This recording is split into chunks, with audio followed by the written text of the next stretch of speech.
In this video, I'm going to show you why the Jefferson Curl is a dumb exercise for most of you to do. Now, the Jefferson Curl, if you don't know what it is, essentially what we're looking at is getting some sort of load and coming into a place where we're going to be above ground level and looking at loading our flexion like this.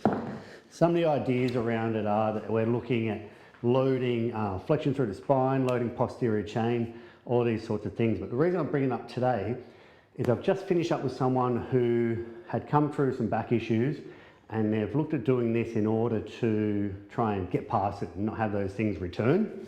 And it's come back, and probably as a result of doing this. Now the point is there's some prerequisites around things like the Jefferson Curl. One is your back's not fucked.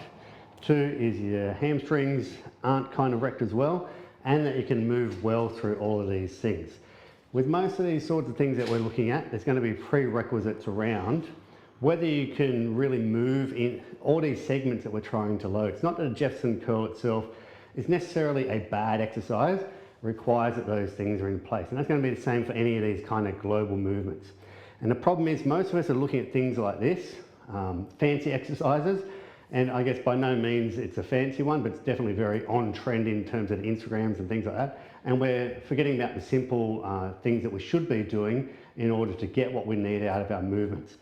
If we don't have those prerequisites, we won't get what we think we're going to get out of something like the Jefferson Curl. So it'd be coming back and checking, can we load hamstrings? Can we move well through our back? Things like this. So if you couldn't move well through the Jefferson Curl, things like this would happen. So we would look at, if we're not been able to get good flexion through our lumbar spine, we're probably just going to really cop it in the thoracic region. If we are very stiff through all segments of our spine, we're really just going to look at loading the hamstrings, and of course generally people who don't work well through their spine don't move so well through their hamstrings. So what you'd be looking at in order to do something like this is taking a step backwards and going, how could I get my hammies and my back ready for these sorts of things? So ensuring that we have good anterior posterior tilting before loading it. You know, this has become a really popular exercise with the anti-stretch crowd, which funnily enough, it is a loaded stretch. But coming into things like hamstring stretches and ensuring that we have the most range of motion we can before forcing range of motion is the way we want to do it. This is the way we do it in the Stretch Yourself Strong system. This can play a role in our phase 3 categories. But first we're looking at making sure that we can get the most range we can in our muscles. Then looking at can we control it, which is necessary for moving in and out of something like Jefferson Curl.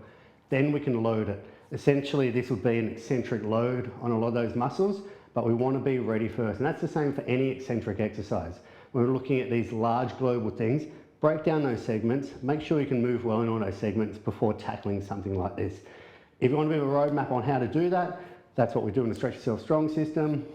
Reach out, I'll point you in the right direction. See you in the next one.